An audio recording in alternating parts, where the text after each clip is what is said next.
You're listening to the Limoncella podcast. Quite a bit to unpack here. And now for some housekeeping.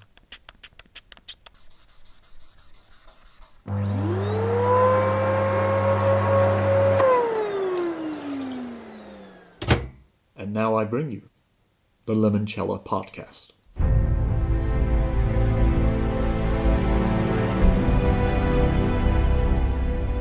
Yeah, it was a clear night, and as I've approached the roundabout, I've looked up to an apartment window, and I saw a topless man. He was a burly chap, nothing to look at, yet I felt compelled to do another lap of the roundabout, just to get another look. I don't know what it was. It certainly wasn't a sexual thing. I'm as straight as a lamppost, but I must have circled another 50 times, just watching his every move. It was like a slow-motion Zoe trope. Well, I couldn't get it out of my head. I went out the next night, he wasn't there. So I went out the next night, and then the next night. I kept it up for 3 months.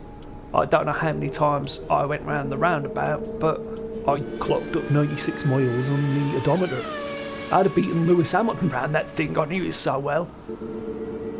I eventually discovered that the apartment had been vacant for over 10 weeks, so I totally wasted my time.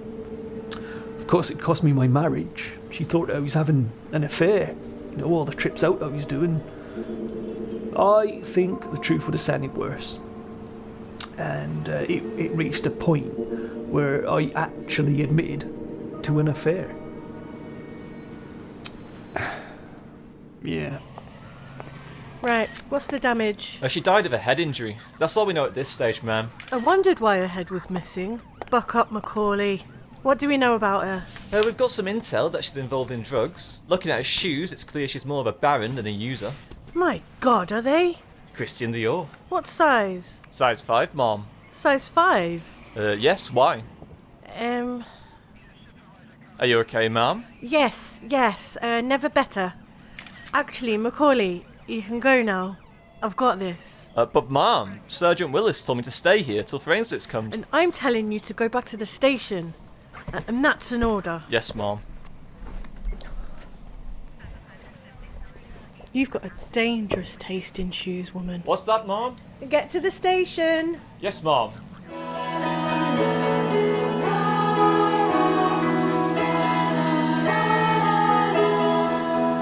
Advice time with Amy.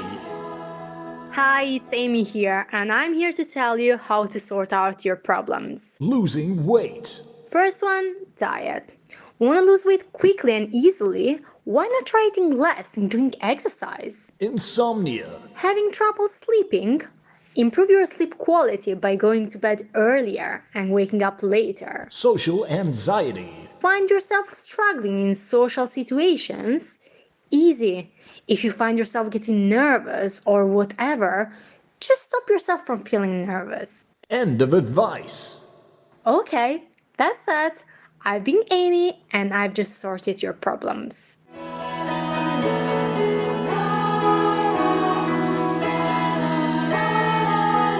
And eat tangerines.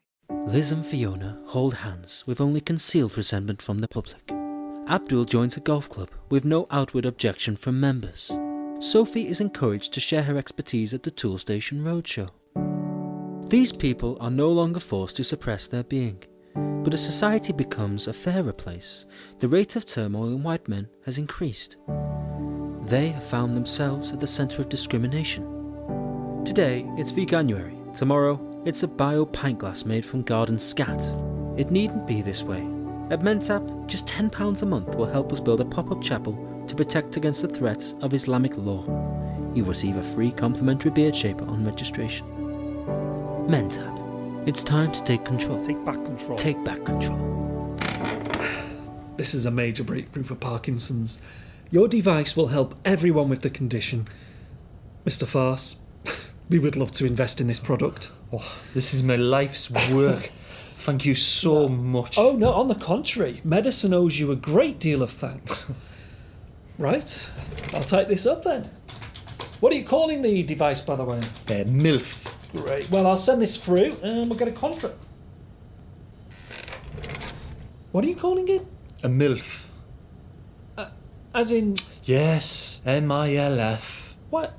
What? It's named after me wife. She's called Millie, and obviously Farce. Right, it's a name thing. Yes, I've contracted the names. Okay, but... What? You do realise it also means... Yes, I'm aware, but it doesn't mean that. Mr. Farce, we can't call it MILF. Sorry, who's we? If we're to take this on, we can't call it a MILF. Well, then we can't do a deal. You're kidding. No, I'm sorry. I'm digging my heels in. Let me get this right. You are prepared to prevent millions of sufferers from receiving treatment all because of a name? Well, I could accuse you of the same. There must be a compromise. Do you have any other names for your wife? Call her darling. We'll call it that. You can't call it that. Why? It's sexist. Sexist, so is MILF. Look, Mr. Farce, call it darling, call it dear, call it Ken Barlow, but I will not invest in a device called MILF. Well, I'll just have to find another investor. Oh, who? What? Ron Jeremy? Aye, maybe. Nobody will invest in that, Mr. Farce. Good luck. We're done. I have a huge list of Yeah, supers I'm sure. for this device. Look, You'll see. there's another device. It's called a door. Get out. And now it's time for Haiku Corner with Haiku. Haiku, Haiku. Hi! Hi! It's Haiku here, and here's today's haiku, read by Peter Taylor. It's been 3 months. Being kept against my will. Why is he doing this? Read by Peter Taylor. Haiku. Hi!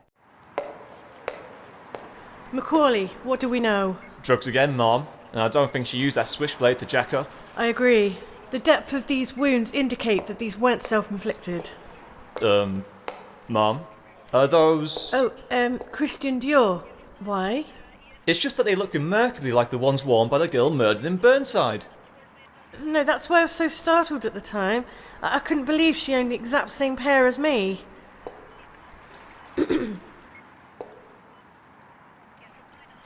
Right. Well, anyway, we suspect that she may be connected to the drugs cartel. Okay. We found these pills stashed in her handbag, and a diary which holds some significant contact. Ma'am? Is that a Prada handbag? Yes? Re-edition Saffiano leather? I believe so, Ma'am. Why? Oh, nothing. So, do you think you could look into these contacts for me? Yes? Now, McAuley? Oh, but Sergeant Willis told I me... don't care. I don't give a shit what Sergeant Willis said. He's not your mummy. I'm your mummy. Right, Mom. Who's your mummy? You're my mummy. Good boy. Alice, hi. Just on my way back to the office with a coffee round. Hope you don't mind, but I splashed out a bit on the affogato espresso. Hey, you only live once. Unfortunately, the coffee house was unable to fulfill your order of bergamot black tea due to a shortage of supply. Well, I was rather put on the spot trying to speculate as to your tastes, and after much consideration, I decided to order you nothing. As you know, Alice, I like to do things by the book, and that was just too high risk. You should have offered me an alternative preference. Suffice to say, the blame lies firmly at your door. Furthermore, I'd like to remind you that on my way out of the office, you clearly stated that I should keep whatever change remained. So this is really just a courtesy call to confirm that I have taken the change. I took the trouble to record the interaction on my dictaphone, should there be any ensuing argument. Hope there are no bad feelings over this, and I look forward to working with you for the rest of the day. Alright, I'll see you at 3. Thanks, cheers, thanks a lot, cheers, thanks, bye, cheers, thanks, bye, bye. I had a bit of free time the other day and I was walking past the indoor pool at Cars's Leisure and I thought, why not, you know. Edith was on reception, so I sauntered in, flashed my exchange card at her and made my way to the changing rooms. It were only 9:30, so there was no one in there and I had the run of the place to myself. It were dead good, like I was king of the manor and this was my bedroom, although obviously massive and full of changing areas. Just when I started thinking I could get used to living like this, I realised that what I was thinking was ridiculous, and that I didn't actually live there, so I went for a shower to calm down. A good half an hour had passed, and somehow I felt actually more dirty than when I got into the shower. Worked that one out. So I thought, fuck this, I'll go for a swim. I walked through into the pool area and had another pre-swim shower, this one lasting a little less time, and then jumped into the pool.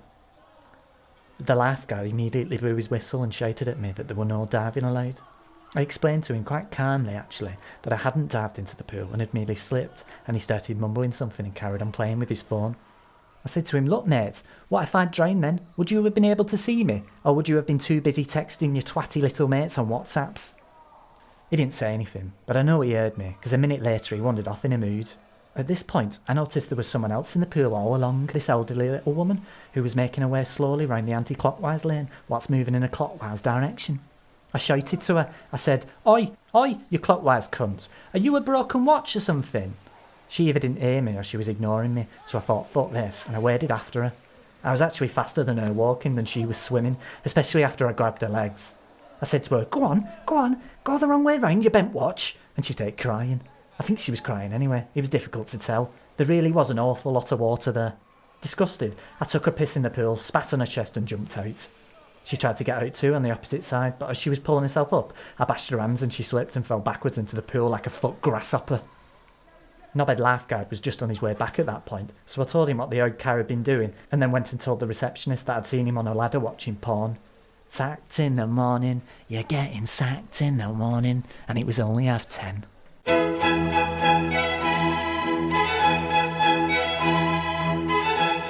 Hello, welcome again to Brief Discussions.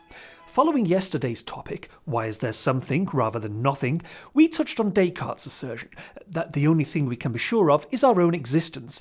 But Professor Reeves, can we even be sure about that? Well, it's a fascinating subject, isn't it? It is, and sadly, we're out of time. That's a shame. I feel we've only just scraped the surface there. Okay, just quickly time for one of your questions at home. Philip asks, we've all heard of speed of light and speed of sound, but what about speed of smell? No time to answer that, but if you go onto the interactive page on our website, we might have time to tackle it there.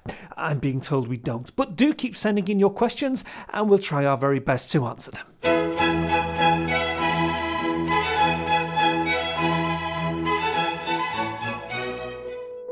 I was completely miserable. I had no energy, no confidence. I was stressed by work.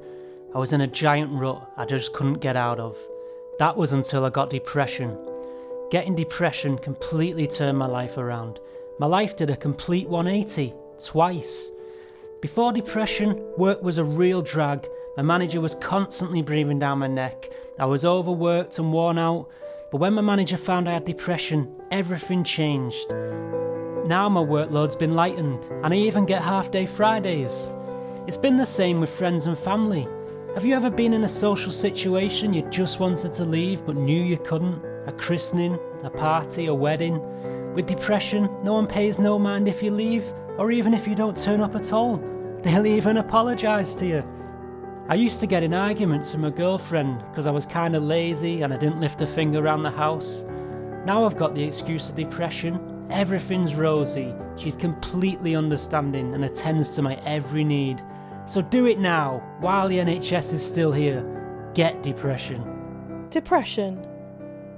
A temporary solution to a permanent problem. I found out a few years ago that if I thought about it really hard and moved my hand up and down dead fast, I could fly. David, have you seen the remote? Whoa, what are you doing? I'm flying. I've got like invisible wings and they just lift me up. It's dead good like. Daddy, is that a man flying over the shard? Yes, darling. Like I say, I'm loving it. But it's not made me happy. I just keep thinking that I wish I was invisible too, when I were doing it. Did you see David yesterday? What, outside my window? Yes, I did. Again? Yeah. Maybe one day it'll happen. But for now, I guess I'll just have to content myself with the fact that I don't need to go in lifts anymore. Why are you always first responding, McAuley? I'm not, Mum. Sergeant Willis told me to head up. Ugh, Sergeant Willis. I wish he'd get a Tinder response. Someone needs to remove that truncheon from his arse. What? What are you looking at, McAuley? Is that a Prada handbag you're wearing? Yes. Why? It looks very much like the one from the Beacon crime scene. Oh, I didn't notice. It's exactly the same. Have you got something to say, McAuley? Well, what an incredible coincidence. Yes, quite. I'm arresting you for imitating a member of the public. Who are you, McAuley? The fashion police? I'm charging you for bad taste, madame. Yeah, come on, that's too far. What have we got? Sorry, ma'am. It's another young woman. I think it's clear now who the killer's targeting. Yes, what is she? Another baron. Whoever's operating the cartel appears to be hiring the Is that same. a men kimono? Yes, ma'am. Do you want me to go? If you could, McAuley, yes. I need more time with the body. Oh, right you are. Okay, I'll tell Sergeant Willis you sent me. Sergeant Willis, yeah. I've been going round as normal. Outwardly happy, nothing untoward. But behind the scenes, I've been dealing with a mouth ulcer. And it just goes to show you never know what's really going on inside someone's head.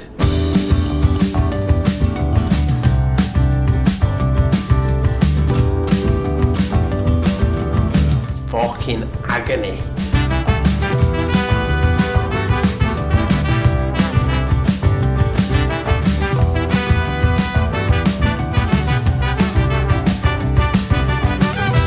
Woke up on the floor, I cannot see them no more. They must have gone, oh. So I put on shorts and stretch my legs, toss a coin, it lands heads, open the door. The start line is right here.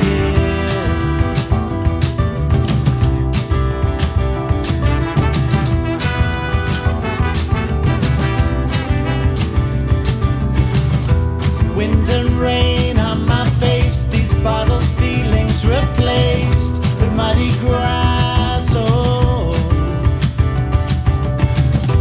on a hill I wave my arms, bend my knees, stretch my calves, take a breath. Oh,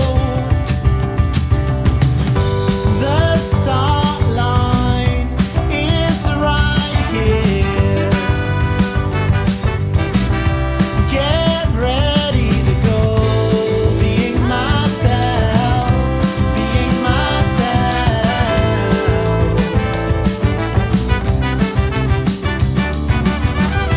Through the streets I pound my feet, getting tired, oh, but I keep on. Running miles, fields and styles, I'm at the edge of looking down. The start line is right here. Get ready to go, being myself, being myself.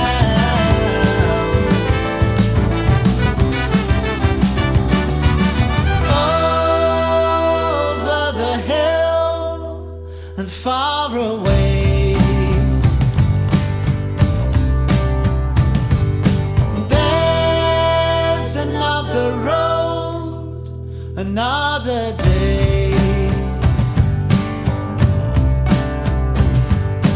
Over the hill and far away, there's another road, another day, where I'm being myself, being myself,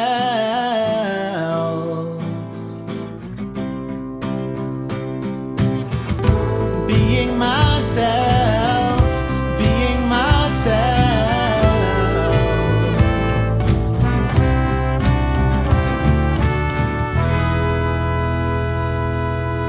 The Limoncella podcast. Tell your friends, I'm available.